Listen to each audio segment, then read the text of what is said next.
এই বছর আমি হেরেছি, জিতেছি, ব্যর্থ হয়েছি, হেসেছি, কেঁদেছি। বছর শেষে আমি অনেক কিছু শিখেছি। কারো পাল্টায় যাওয়াতে আমার কিচ্ছু যায় আসে না, কারণ এখন আমি নিজেই পাল্টায় গেছি।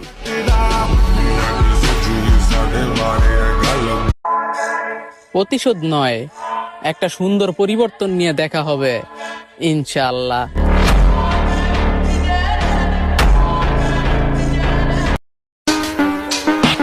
তোরা উপরে উপরে ভালোবাসা দেখা আর পিছনে খেলাস গেম, আমরাও কিন্তু খেলতে পারি সেম টু সেম।